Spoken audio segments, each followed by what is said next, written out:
Hello दोस्तों, स्वागत है आपका इम्तियाज़ एम्पायर में। दोस्तों हम लोग यूजीसी नेट जीआरएफ के प्रश्न पत्र 1 के जितने भी पीवाईक्यूज़ हैं वो कवर कर रहे थे दोस्तों। और हम लोगों के दिसंबर के एग्ज़ाम्स हो चुके हैं और जून की डेट आ चुकी है दोस्तों। जो भी लोग नेट जीआरएफ के लिए सीरियस हैं और अच्छी तैयारी करना चाहते हैं वो लोग पीवाईक्यू को अच्छे से पढ़ें, उनका अच्छे से एनालाइज करें दोस्तों। इसीलिए दोस्तों मैंने डेट वाइज जो जितने भी पीवाईक्यू सेट है वो कराने के साथ ही साथ टॉपिक वाइज चैप्टर वाइज भी मैं पीवाईक्यूज करा रही हूँ, ताकि आप लोगों को क्वेश्चन को एनालाइज करने में ज़्यादा डिफ़िकल्टीज ना हो। ईज़िली आप लोग समझ सकें कि कौन से टॉपिक से, कौन से चैप्टर से कैसे क्वेश्चंस बार बार पूछे जा रहे हैं और आपको क्या पढ़ना है और किस तरह से पढ़ना है।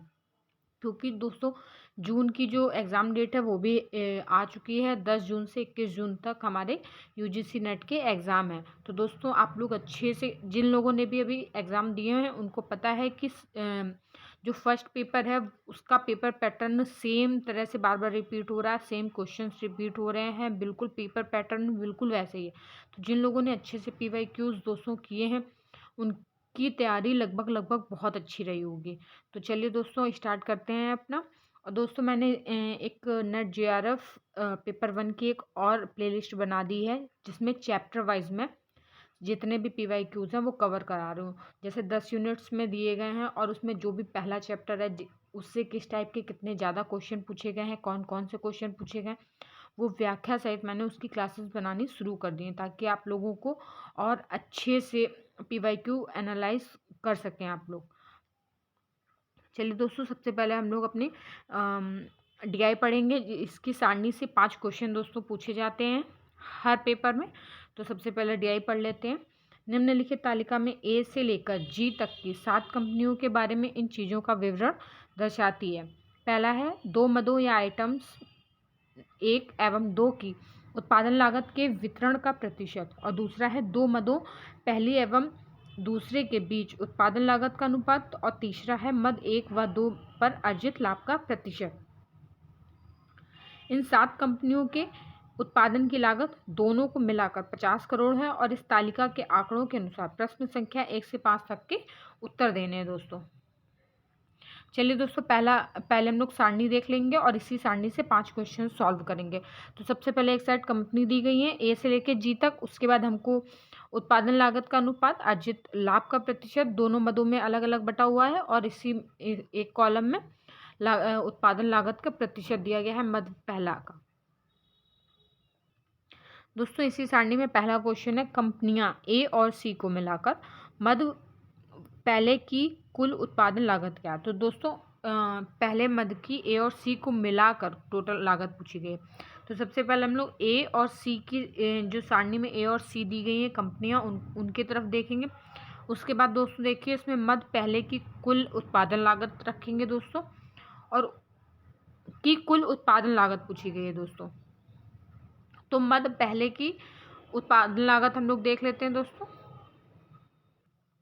तो दोस्तों इसमें मद फर्स्ट की कुल उत्पादन लागत, दोस्तों आप लोग ऊपर देख सकते हो उत्पादन लागत का अनुपात मद फर्स्ट और मद सेकंड दोनों का अलग अलग दिया गया है। तो ए का जो मद लागत है वो 2 है और सी का जो मद लागत है वो 4 है दोस्तों। तो इसी के अनुसार हम लोग क्वेश्चन को सॉल्व करेंगे दोस्तों। मैं बार बार बोलती हूँ कि जो मैथ है वो थोड़ी सी प्रैक्टिस मांगती है आपसे, मैथ और रीजनिंग। और अगर आप लोग थोड़ी सी प्रैक्टिस कर लेते हैं तो आप लोगों को थोड़ा सा मेथड ये समझ में आता है कि मैथ में जो बोलता जाता है, अगर आप उस सेंटेंस को अच्छे से समझ के फॉलो करते हैं आपका आंसर आपके सामने होगा। बस थोड़ी सी प्रैक्टिस करके आप लोग उसका मेथड समझ लें दोस्तों। क्योंकि अगर बिना प्रैक्टिस के आप लोग कोशिश करेंगे कि पढ़ के आप लोग कुछ भी कर लें तो आंसर आना थोड़ा मुश्किल, तो उनके लिए थोड़ी सी मैथ टफ हो जाती है। तो इसमें दिया गया है ए और सी की मिलाकर मद फर्स्ट की कुल लागत उत्पादन लागत क्या है दोस्तों। तो दोस्तों 7 कंपनियों की टोटल उत्पादन लागत कितनी है, 5 करोड़। मतलब ये 5 करोड़ को हम टोटल 100% मान लेंगे तो हमारा 1% निकाल के आ जाएगा हमारे सामने। मतलब 100% बराबर 50 करोड़ है, तो 1% बराबर 1/2 आ जाएगा। उसके बाद हमको जो 50 करोड़ का 1/2 निकल के आएगा दोस्तों। उसके बाद दोस्तों हमको इसका अपने ए और सी को कुल मिलाकर फर्स्ट की कुल उत्पादन लागत निकाल लेंगे दोस्तों, जो कि आप लोग देख पा रहे हैं, बहुत सिंपल है। अगला क्वेश्चन है दोस्तों, कंपनी डी की मद सेकंड पर अर्जित लाभ की राशि क्या है।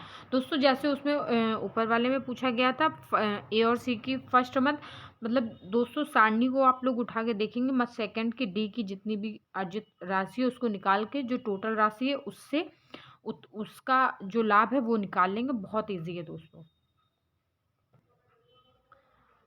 अगला क्वेश्चन है दोस्तों, कंपनी डी की मद सेकंड पर उत्पादन लागत की तुलना में, यहाँ तुलना की जा रही दोस्तों, जो डी का मद द्वितीय सेकंड में जितनी भी लागत की तुलना है उससे एफ की मद फर्स्ट पे उत्पादन लागत का प्रतिशत क्या है। तो जो दोस्तों जिससे पूछी जाती है उसको बटे के नीचे रखते हैं, जिसका पूछा जाता है उसका ऊपर रख के गुणे में 100 कर देते हैं, हमारा आंसर आ जाएगा दोस्तों।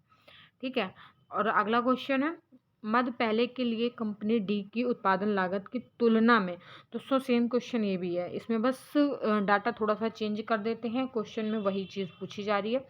एक की उत्पादन लागत का अनुपात, तो एक तरफ दोस्तों डी का उत्पादन लागत रखेंगे, दूसरी तरफ ए का रख देंगे, हमारा अनुपात दोस्तों निकाल आएगा। अगला क्वेश्चन है, कंपनी बी का मद पहले के उत्पादन पर अर्जित लाभ और कंपनी ए का मद जो सेकंड के उत्पादन पर अर्जित लाभ का कुल योग पूछा गया दोस्तों। तो पहले बी के मद फर्स्ट का उत्पादन पर अर्जित लाभ निकाल लेंगे, फिर ए का मद जो सेकंड के उत्पादन पर अर्जित लाभ है उसको निकाल के दोनों को जोड़ देंगे दोस्तों, हमारा आंसर आ जाएगा। चलिए अब दोस्तों हम लोगों की डीआई यहाँ से सॉल्व हो गई है। अब हम लोगों के क्वेश्चन स्टार्ट होते हैं और हम लोग क्वेश्चन सॉल्व करते हैं। इसके बाद अगला क्वेश्चन है, डिग्रियों की विश्वसनीयता के लिए वस्तुनिष्ठ प्रश्नों पर आधारित ऑनलाइन परीक्षा आयोजित करते समय निम्नलिखित में से किसे सुनिश्चित किया जाना आवश्यक है दोस्तों। तो ए दिया गया है कुलानुशासक वातावरण, बी है उम्मीदवार का प्रमाजन, सी है माता पिता का प्रमाजन, डी है हार्डवेयर और सॉफ्टवेयर का परीक्षण, और ई दिया गया है उत्तर लिखने के लिए समुचित संख्याकन के साथ उत्तर पुस्तिका। दोस्तों इसका डी ऑप्शन सही हो जाएगा, केवल ए, बी और डी। अगला क्वेश्चन है दोस्तों हमारा, नीचे दो कथन दिए गए हैं, एक अभिकथन है और एक रीजन है, कारण के रूप में दिया गया है। तो इसमें सबसे पहले अभिकथन दिया गया है, बहु परीक्षण साधन रचनात्मक मूल्यांकन के लिए प्रयोग में लाए जाने चाहिए, और इसका कारण दिया गया है, रचनात्मक मूल्यांकनों का प्रयोग क्रेडिट देने के लिए किया जाता है। तो दोस्तों इसका सही ऑप्शन होगा ऑप्शन सी। ए सही है लेकिन आर सही नहीं है। चलिए इसकी व्याख्या देख लेते हैं। रचनात्मक मूल्यांकन के लिए बहुपरीक्षण साधन प्रयोग में लाए जाते हैं। इसका मुख्य उद्देश्य शिक्षक और छात्र दोनों के लिए निरंतर प्रतिक्रिया प्रदान करना है, जो शिक्षण प्रक्रिया में सफलताओं और असफलताओं से संबंधित है। इसका उपयोग निर्देश देते समय छात्रों की सीखने की प्रगति की निगरानी के लिए किया जाता है, न कि क्रेडिट देने के लिए, अतः अभिकथन सत्य है। अगला क्वेश्चन है दोस्तों, किसी शैक्षिक संस्थान का पेशागत वातावरण बनाने के लिए। तो इसका ए दिया गया है, अध्यापक को अन्य अध्यापकों की शिक्षण पद्धति के बारे में अपने छात्रों को अवश्य पूछना चाहिए, और बी है, अध्यापक को अन्य अध्यापकों की पेशागत उपलब्धियों के बारे में ईर्ष्यालु महसूस करना चाहिए। सी है, अध्यापक को एक दल के रूप में कार्य करना चाहिए। डी है, वरिष्ठ अध्यापक को कनिष्ठ अध्यापक को संस्था के लिए अनुसंधान व अन्य शैक्षिक कार्यकलापों में योगदान करने के लिए प्रोत्साहित करना चाहिए। दोस्तों इसका सी ऑप्शन सही हो जाएगा, केवल सी और डी।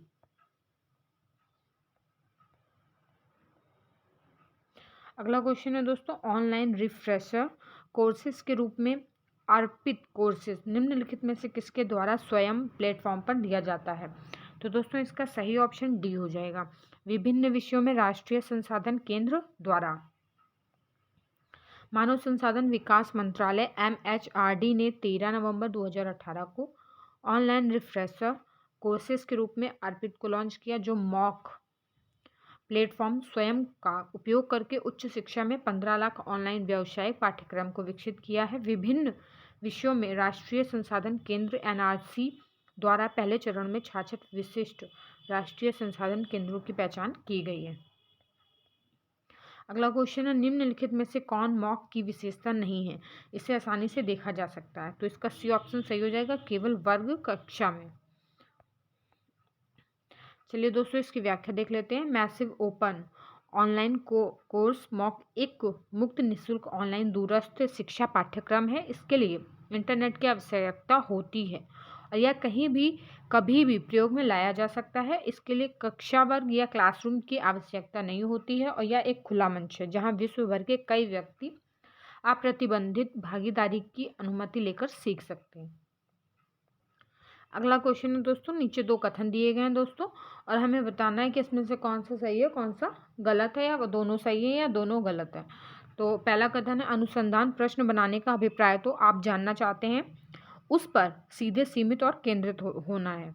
और अभी कथन दूसरा है दोस्तों, अनुसंधान प्रश्न अनुसंधानकर्ता को साहित्य सर्वेक्षण करने के लिए प्रोत्साहित नहीं करता है। तो दोस्तों इसका दूसरा कथन बिल्कुल गलत है, लेकिन पहला कथन इसका सही है दोस्तों। तो दोस्तों इसका सी ऑप्शन सही हो जाएगा। कथन पहला सही है लेकिन दूसरा असत्य है। अगले क्वेश्चन में दोस्तों, सूची 1 के साथ सूची 2 को मिलाना है हमें। तो सूची 1 में आंकड़ा संग्रह पद्धति दिया गया है और सूची 2 में उसकी विशेषताएं दी गई हैं दोस्तों। दोस्तों इसका सही ऑप्शन डी हो जाएगा दोस्तों। सबसे पहले क्षेत्र अवलोकन, इसकी विशेषताएं क्या है? प्राकृतिक सेटिंग्स में घटना का अध्ययन करना। फोकस समूह अनुसंधान परियोजना के लिए प्रारंभिक सूचना जुटाता है। तीसरा है गहन साक्षात्कार लेना, लघु गैर यादृच्छिक प्रतिदर्श से विस्तृत सूचना जुटाता है। और वाद अध्ययन, कई आंकड़ा स्रोतों से सूचना संग्रह करता है। अगला क्वेश्चन है, नीचे 2 कथन दिए गए हैं दोस्तों। पहला कथन है, एक सांख्यिकी के प्रतिचयन वितरण के मानक विचलन को अक्सर मानक त्रुटि कहा जाता है। और अभी कथन दूसरा है, जब जनसंख्या के लिए लिए गए प्रतिदर्शों की संख्या 30 से 60 के बीच है तब उन्हें लघु प्रतिदर्श कहा जाता है। दोस्तों इसका बी ऑप्शन सही होगा। कथन पहला और कथन दूसरा दोनों ही गलत हैं। चलिए दोस्तों इसकी व्याख्या देख लेते हैं। मानक विचलन को एक श्रृंखला के फैलाव के निरपेक्ष माप के रूप में परिभाषित किया जाता है। यह माध्य के दोनों ओर भिन्नता की मानक मात्रा को स्पष्ट करता है। यह मानक विचलन और नमूना आकार पर आधारित होता है। इसे अक्सर मानक त्रुटि के साथ गलत समझा जाता है। जब प्रतिदर्शों की संख्या 30 से 60 के बीच होती है तो इसे मध्यम प्रतिदर्श कहा जाता है। अगला क्वेश्चन दोस्तों, SPSS सॉफ्टवेयर का पूरा नाम क्या है? तो दोस्तों इसका ए ऑप्शन सही हो जाएगा, सामाजिक विज्ञान के लिए सांख्यिकीय package. Statistical package for social sciences. दोस्तों अगला क्वेश्चन हमारा, लघु स्तर पर अन्वेषणात्मक अनुसंधान कहा जाता है। तो इसका सी ऑप्शन सही हो जाएगा, प्रायोगिक परीक्षण। लघु स्तर पर अन्वेषणात्मक अनुसंधान प्रायोगिक परीक्षण कहा जाता है। एक पायलट अध्ययन एक छोटे पैमाने पर शोध अध्ययन को संदर्भित करता है और यह नमूनों का प्रयोग तो करता है लेकिन कठोर मानक लागू नहीं करता है। अगला क्वेश्चन है, जब विषय वस्तु की प्रयोजन पूर्वक किसी विचारधारा के साथ उपयुक्तता समायोजित की जाती है तो इसका परिणाम होगा। दोस्तों इसका डी ऑप्शन सही हो जाएगा, शक्ति संबंधी विकृतियां। जब संप्रेषण की विषय वस्तु के प्रयोजन पूर्वक किसी विचारधारा के साथ उपयुक्तता समायोजित की जाती है तो इससे शक्ति संबंधी विकृतियां उत्पन्न हो जाती हैं। अगला क्वेश्चन है दोस्तों, निम्नलिखित में से कौन सी कक्षा में संप्रेषण में सांस्कृतिक अवरोधक हो सकते हैं? तो ए है भाषा, बी है चिन्ह और प्रतीक, सी है रूढ़ प्ररूप या स्टीरियोटाइप्स, डी है सांस्कृतिक अभिमुखता। तो इसका सही ऑप्शन दोस्तों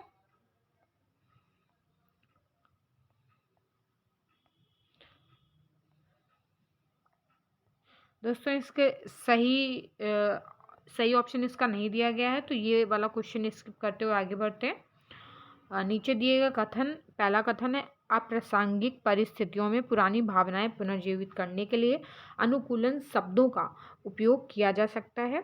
दोस्तों दूसरा स्टेटमेंट है, रूढ़ प्रारूपों में उच्च वर्ग के समूहों की श्रेष्ठता के बोध से जुड़ा भावात्मक आभास नहीं होता है। तो इसका सही ऑप्शन हो जाएगा दोस्तों इसका सी ऑप्शन सही हो जाएगा। कथन पहला सत्य है लेकिन कथन जो दूसरा है वो असत्य है।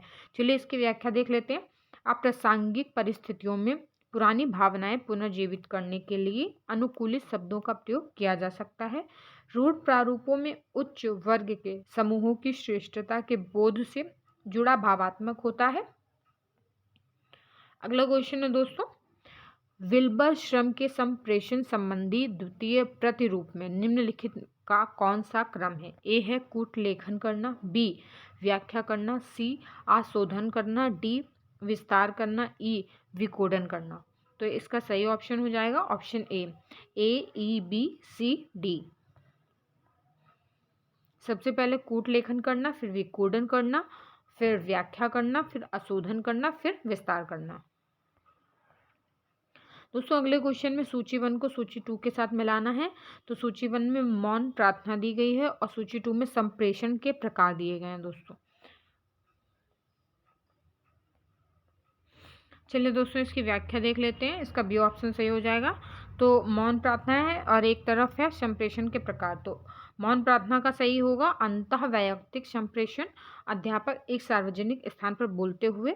यह है समूह संप्रेषण और समान कैडर के कर्मचारियों के साथ विचारों का आदान प्रदान ये होता है क्षैतिजीय संप्रेषण और कर्मचारियों द्वारा अनौपचारिक रूप से सूचना का आदान प्रदान ये होता है जन प्रवाह।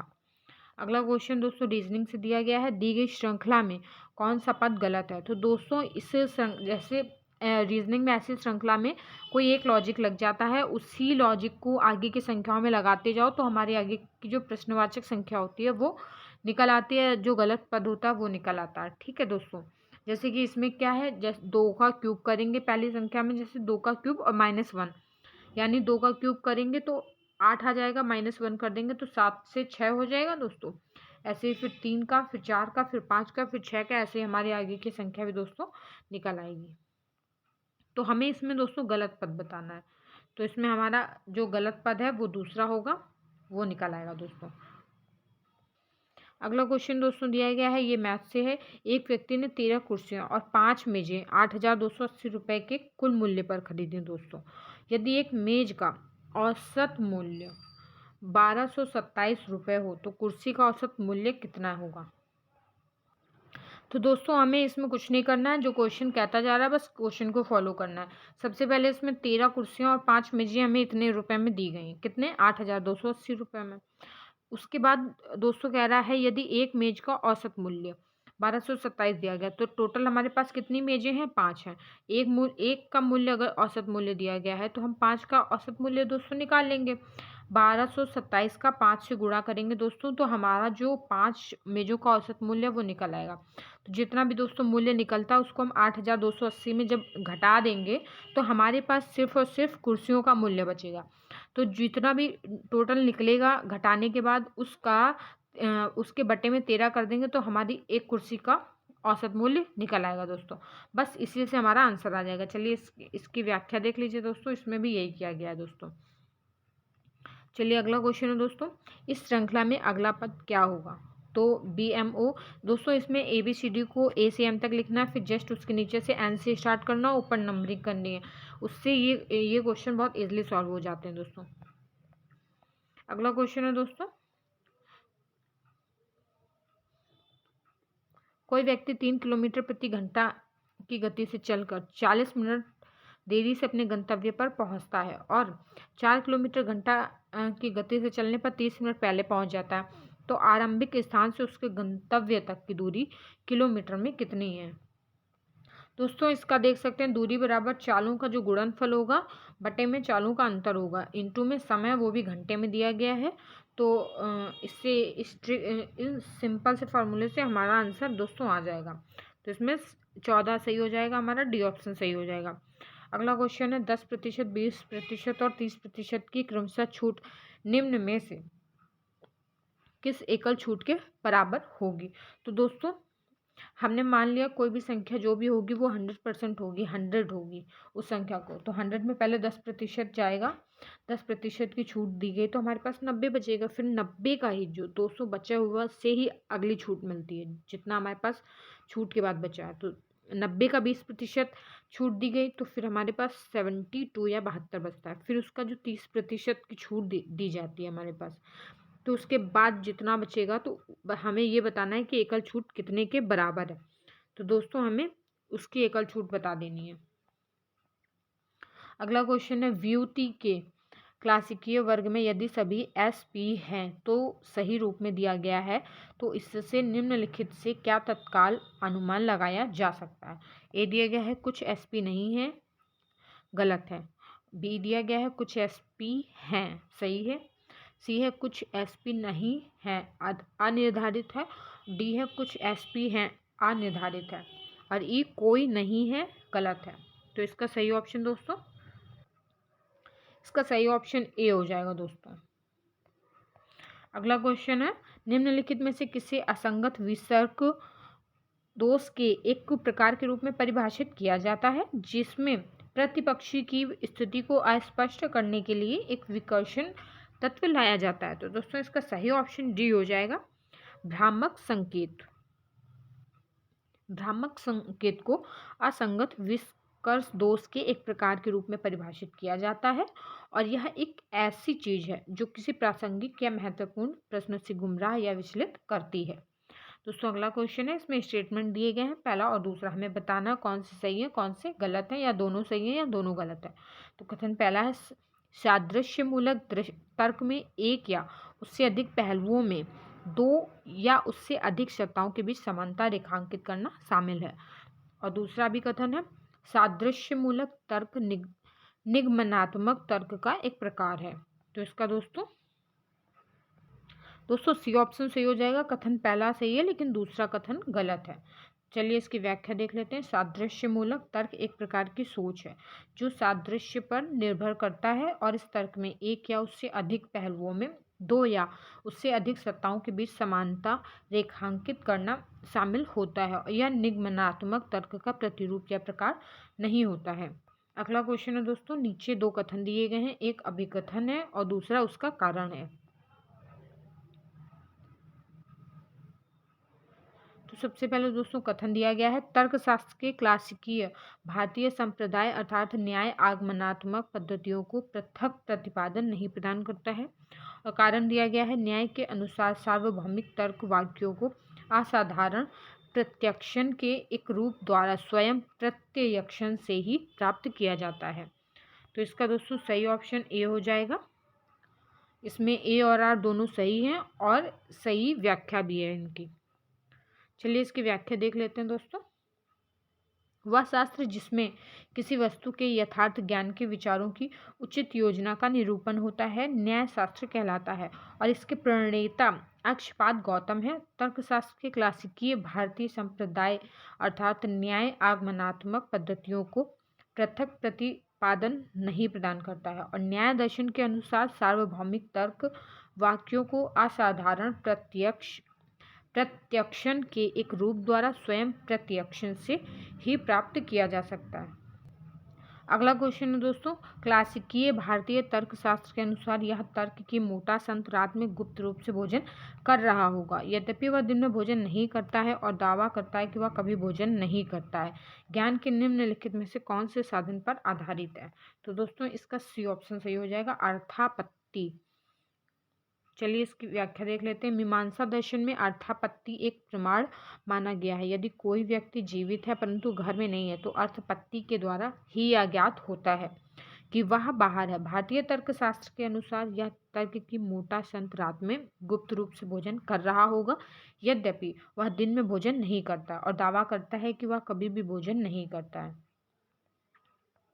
यह वाक्य अर्थापत्ति साधन पर आधारित है। अगला क्वेश्चन है, अनिल ने DVD-R-W या DVD-R के प्रयोग का निर्णय लिया, इन भंडारण साधनों के संदर्भ में कौन से कथन सही हैं।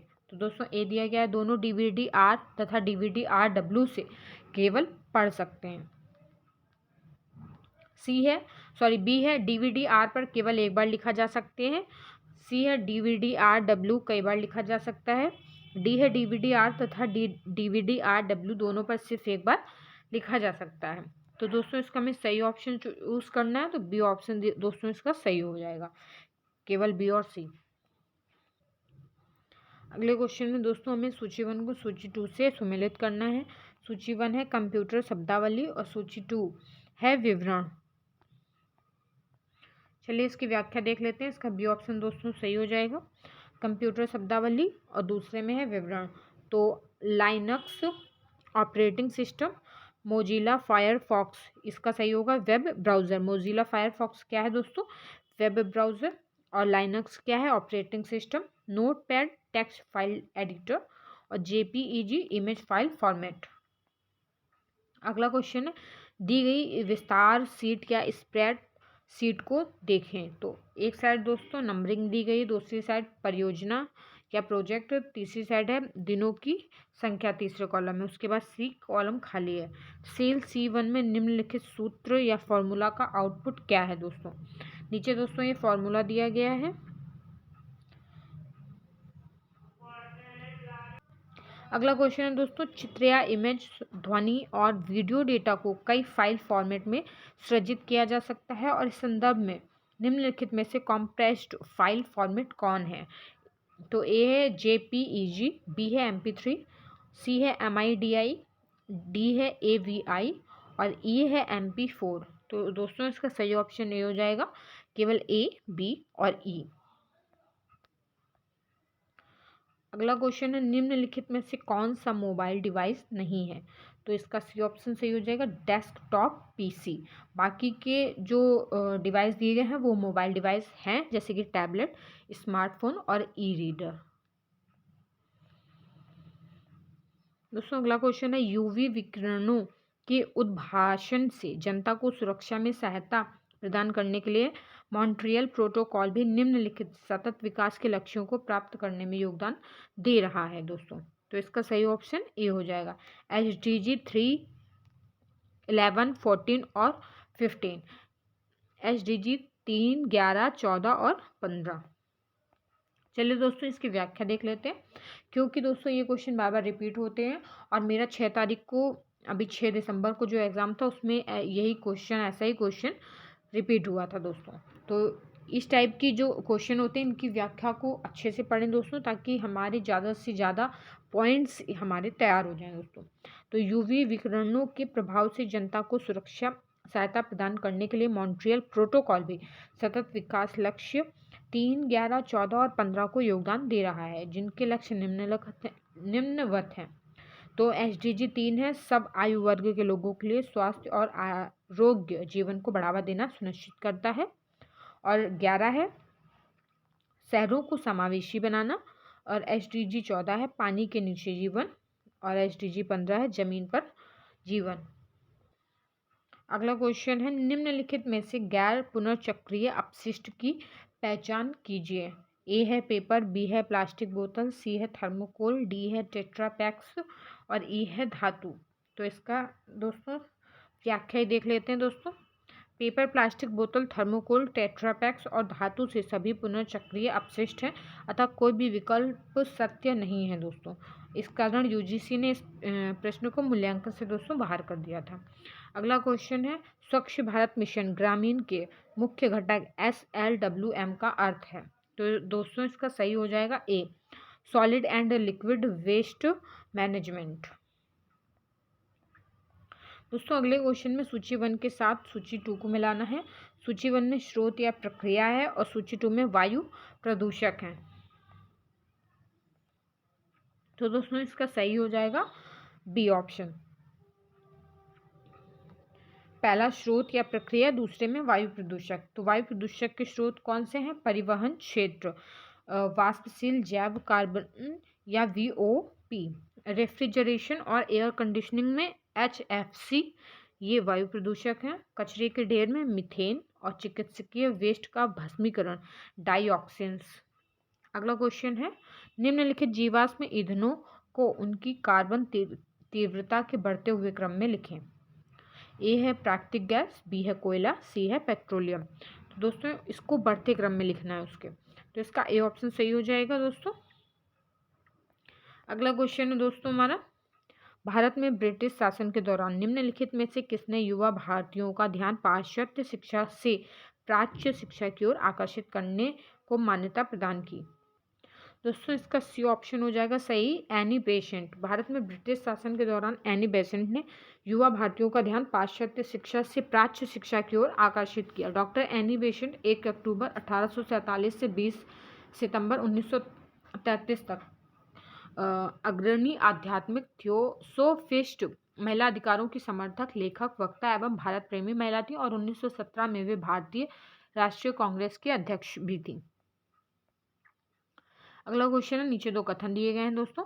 पहला कथन है, उत्कृष्ट संस्थाओं की रूप में मान्यता प्राप्त विश्वविद्यालयों को किसी विदेशी उच्च शिक्षा संस्थान से अकादमिक सहयोग करने के लिए सरकार से अनुमोदन लेने की छूट प्राप्त है। और दूसरा है, उत्कृष्ट संस्थाओं के स्तर वाले विश्वविद्यालयों को पूर्ण अकादमिक, प्रशासनिक, वित्तीय स्वायत्तता प्राप्त है। तो इसका सही ऑप्शन डी हो जाएगा। पहला असत्य है लेकिन दूसरा सत्य है दोस्तों। अगला क्वेश्चन है दोस्तों, परिवर्णों शब्द NCVET प्रदर्शित करता है। तो इसका सही ऑप्शन दोस्तों बी हो जाएगा, national council for vocational education and training. अगला क्वेश्चन है, राष्ट्रीय शिक्षा नीति 2020 में देश के प्रत्येक जिले में या उसके समीप के वृहत बहुविषयक उच्च शिक्षा संस्था की परिकल्पना किस वर्ष तक पूरी होनी की गई है। तो इसका बी ऑप्शन सही हो जाएगा, 2030 तक पूर्ण होना निर्धारित किया गया है। अगला क्वेश्चन है, नीचे दो कथन दिए गए हैं। पहला कथन है, अकादमिक बैंक ऑफ क्रेडिट की सुविधा का तात्पर्य खाता धारक के रूप में विद्यार्थियों का क्रेडिट सत्यापन, संचयन, स्थानांतरण, प्रतिदान और डिग्री प्रमाणीकरण से है। और अभिकथन दूसरा है, अकादमिक bank of credit degree award करने वाला संगठन होगा। दोस्तों इसका सी ऑप्शन सही हो जाएगा। पहला सही है लेकिन दूसरा गलत है दोस्तों। इसके बाद हमारे लास्ट के जो 5 क्वेश्चन होते हैं वो पैसेज से पे आधारित होते हैं। तो जो भी पैसेज होता है दोस्तों उसी से 5 क्वेश्चन आते हैं। दोस्तों ये पैसेज कभी रिपीट नहीं होते, ना ही ये क्वेश्चन रिपीट होते हैं, लेकिन फिर भी मैं आपको पैसेज स्क्रीन पे दिखा देती हूँ ताकि आप लोग इसकी प्रैक्टिस अच्छे से कर सकें, आप लोग समझ सकें कि कैसे क्वेश्चन पूछे जाते हैं, कैसे पैसेज आते हैं। और इसके मैं क्वेश्चन आंसर दोस्तों पढ़ देती हूँ। विश्व अधिक अन्न का उत्पादन करता है लेकिन एक बड़ी संख्या में लोग इससे वंचित हैं, जिसका क्या कारण है। तो दोस्तों इसका बी ऑप्शन सही हो जाएगा, बहुविध बिंदु पर अपव्यय या बर्बादी। अगला क्वेश्चन है, हम अन्न का अपव्यय बर्बादी कैसे रोक सकते हैं। दोस्तों इसके सारे आंसर्स आपको इसी पैसेज में मिल जाएंगे। तो क्वेश्चन के आंसर आप पैसेज पढ़ के अच्छे से समझ के तब मिलेंगे। तो इसका ए ऑप्शन सही हो जाएगा। अगला क्वेश्चन है, भारत में अन्न की बर्बादी रोकने से निम्नलिखित में से इसके स्थान में सुधार होगा। तो सी ऑप्शन सही हो जाएगा, वैश्विक शुदा सूचकांक में। अगला क्वेश्चन, अन्न की बर्बादी निम्नलिखित के लिए भी जिम्मेदार है। तो डी ऑप्शन सही हो जाएगा दोस्तों, जलवायु परिवर्तन और प्रदूषण। और लास्ट क्वेश्चन है दोस्तों, यह उद्धरण संकेत देता है कि अन्न की बर्बादी को रोकना निम्नलिखित बन जाता है। तो इसका दोस्तों सी ऑप्शन सही हो जाएगा। दोस्तों हमारी ये वाली क्लास यहीं से समाप्त होती है और अब की बार हम लोग अगली क्लास में मिलते हैं। तब तक आप लोग अच्छे से तैयारी करते रहिए दोस्तों।